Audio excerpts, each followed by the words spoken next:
কেন প্রয়োজন হলো এই প্রশ্নটা কিন্তু অনেকের মনে আছে। 11 কোটি টাকা খরচ করে কসাইখানার প্রয়োজন কয়টা লাগে? তার একটাই উত্তর, সেটা হলো পরিবেশকে সংরক্ষণ করা। আপনার ধরেন যত্রতত্র এতদিন পর্যন্ত যে গরু জবা হয়েছে, ছাগল জবা হয়েছে, ওই এলাকায় মানুষ থাকতে পারে না, গন্ধে পরিবেশের একটা ক্ষতির কারণ হয়। এই সমস্ত বিষয়গুলোকে মাথায় রেখে সরকারের পরিকল্পনার অংশ হিসাবে কসাইখানাগুলো তৈরি করা হয়েছে। এটা সরকারি কর্মসূচির অংশ। দেখবেন ঝিনাইদহ শহরে যদি আমরা একমুখী করতে পারি, কসাইখানামুখী করতে পারি সমস্ত গরু ছাগল জবাইকে, তাহলে শহরের মধ্যে একটা পরিবেশের উন্নতি ঘটবে। এখানে একটা সিস্টেম আছে, জবাই করার পরে 2-3 ঘন্টা পর্যন্ত একটা রুম রাখা আছে, ফ্রিজিং রুম, যেখানে 2 থেকে 6 ডিগ্রি পর্যন্ত টেম্পারেচার থাকবে। যখন মাংস কাটার পরে ওই ফ্রিজিং রুমে ঢুকাই দেওয়া হয়, আমাকে ওনারা জানালেন, তখন ওই মাংসটা জমাটবদ্ধ যখনই হয়ে যায় তাজা মাংসটা, তখন এটা থেকে সমস্ত জীবাণু ধ্বংস হয়ে যায়। ওই মাংসের মধ্যে ওই মাংসের মধ্যে কোনো জীবাণু থাকে না। এটাও একটা পরিবেশ এবং আমাদের স্বাস্থ্য সচেতনতার অন্যতম অংশ। এরকম একটি কর্মসূচি সারা বাংলাদেশের 12টা জেলায় হয়েছে, বগুড়া জেলায় হয়েছে, চালু হয়েছে, এখানে হয়েছে। আমি হঠাৎ করে জানলাম যে এই কর্মসূচি যিনি কন্ট্রাক্টর আমার অনেক পুরনো বন্ধু, যার সাথে আমার ব্যাংকক গেলে দেখা হতো ডাক্তার পেশায়, আমাদের মুনির ভাই, উনি এটার কন্ট্রাক্টর এবং উনি এই দায়িত্ব পালন করেছেন। মনির ভাই, আপনাকে ধন্যবাদ। ঝিনাইদহটা কালকে হঠাৎ আমাকে ফোন করে জানালেন যে এটা ওনার করা প্রজেক্ট। আমি এই অনুষ্ঠানের শুভ উদ্বোধন ঘোষণা করছি এবং আশা করি আপনারা এখানে যারা আছেন শহরের মধ্যে যত্রতত্র গরু ছাগল জবাই করা থেকে মানুষকে নিবৃত্ত করবেন, উৎসাহিত করবেন, এখানে এসে জবাই করে এখান থেকে মাংস যার যার জায়গায় নিয়ে যাবে। আর 2-1টি কথা বলে আমি আমার কথা শেষ করব। আমরা বলেছি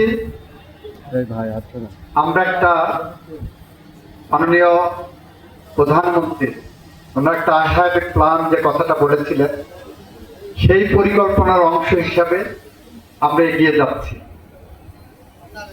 বাংলাদেশের প্রথমবারের মতো ভোটের কালির দাগ মুছে যাওয়ার আগে নির্বাচনের প্রতিশ্রুতি আমরা রক্ষা করেছি। আমাদের মাননীয় প্রধানমন্ত্রীর পক্ষ থেকে, বিএনপির পক্ষ থেকে বলা হয়েছিল আমরা ক্ষমতায় গেলে নারীর জন্য ফ্যামিলি কার্ড ইস্যু করব। সারা বাংলাদেশে ইতিমধ্যে ফ্যামিলি কার্ডের পাইলট প্রজেক্ট শুরু হয়ে গেছে। আজকে 19টা জেলায় 19টা স্পটে ফ্যামিলি কার্ডের উদ্বোধন হবে এবং আমরা আনন্দের সাথে জানাচ্ছি আমাদের ঝিনাইদহ জেলার যে ফ্যামিলি কার্ডের উদ্বোধনের জায়গাটা বারুইপাড়া করা হয়েছে, সৈকত থানা।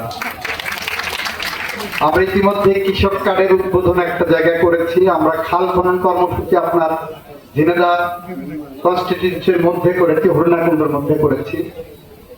আমরা ইমামদের ভাতা দিতে চেয়েছিলাম, সেই কর্মসূচি পাইলট প্রজেক্ট হিসাবে চালু করেছি।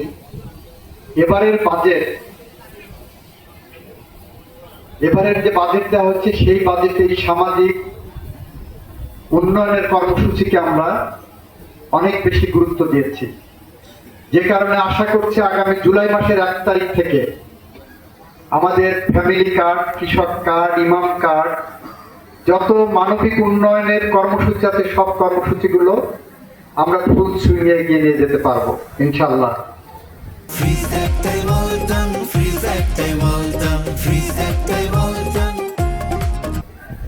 আমরা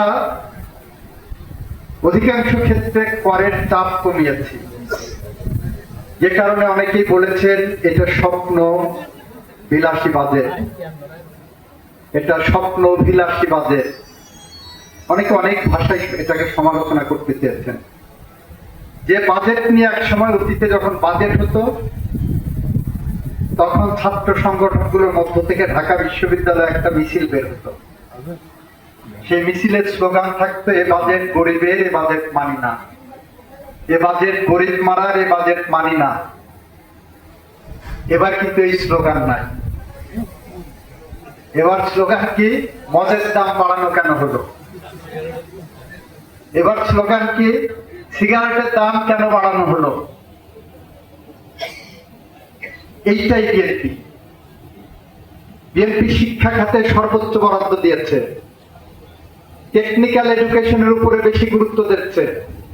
আপনার সন্তানটা একটা নন টেকনিক্যাল সাবজেক্টে পাশ করার পরে যখন বিসিএস পরীক্ষা দিতে যাবে, যখন পৌরসভার উন্নয়ন, আপনি তো ভাই সারা ঝিনাইদহ জেলার প্রশাসক, আপনি খালি ঝিনাইদহ শহর আর এই কনস্টিটিউয়েন্সির বাইরে জীবনে কোনোদিন কোনো তদবির করলেন, এটা দুঃখ থেকে গেল। তো যেটা বলছিলাম, টেকনিক্যাল এডুকেশনটাকে আমরা গুরুত্ব দিচ্ছি। এবার টেকনিক্যাল এডুকেশন গুরুত্ব দিচ্ছি, সাথে ছাত্রছাত্রীদেরকে স্কুল বা প্রতিষ্ঠানমুখী করার চেষ্টা করছি। তার অংশ হিসেবে আমরা সাংস্কৃতিক বিকাশের দিকে আগাচ্ছি, তার অংশ হিসেবে খেলাধুলার দিকে আগাচ্ছি। একটু আগে পুলিশ সুপার সাহেব বলে গেছেন যে মাদকের ব্যাপারে আমরা জিরো টলারেন্স দেখাচ্ছি। আপনার আশেপাশে যদি কোনো মাদক কারবারি, মাদক বিক্রেতা, মাদক সেবী, মাদক বহনকারী আপনার চোখে পড়ে, যদি কারোর কাছে বলতে ভরসা না পান, আমার একটা নাম্বার আছে, আমাকে SMS করবেন, ডিটেল পার্টিকুলার দিয়ে, বাকিটা আমাদের দায়িত্ব। আমরা মাদক নির্মূল করতে চাই, সমূলে উৎপাদন করতে চাই। ধরেন আপনার ঝিনাইদহ জেলার মধ্যে, পৌরসভার মধ্যে সর্বোচ্চ 100 জন আছে মাদক কারবারি, সর্বোচ্চ। এই 100 জনের জন্য ঝিনাইদহ জেলার এতগুলো মানুষের জীবন আমরা বিপন্ন করে দিতে পারি না। হয় এই 100 জনকে কারাগারে নিক্ষেপ করতে হবে, আইনের আওতায় সোপর্দ করতে হবে, এবং তার মধ্য দিয়ে তাদেরকে স্বাভাবিক লাইফে আনতে হবে। ক্রস ফায়ার সমাধান না, স্বাভাবিক লাইফে আনার ব্যবস্থা করতে হবে, অথবা ওদের কাছে আমাদেরকে সারেন্ডার করতে হবে। আমরা এতগুলো মানুষের দায়িত্ব নিয়ে ওই 100 জনের কাছে মাথা নত করতে পারি না। তাই আপনারা যারা এখানে রাজনৈতিক কর্মী আছেন, সামাজিক নেতৃবৃন্দ আছেন, প্রশাসনকে সহায়তা করেন। প্রশাসনের একার পক্ষে এই সংগ্রামে বিজয়ী হওয়া কঠিন। সামাজিক আন্দোলন গড়ে তুলতে হবে আপনাদের। আরেকটি কথা, ঝিনাইদহ পৌরসভার উন্নয়নের জন্য যে কথা বলেছেন, আমি নিশ্চয়ই সেটা দেখবো। আমি পৌর প্রশাসককে বলেছি।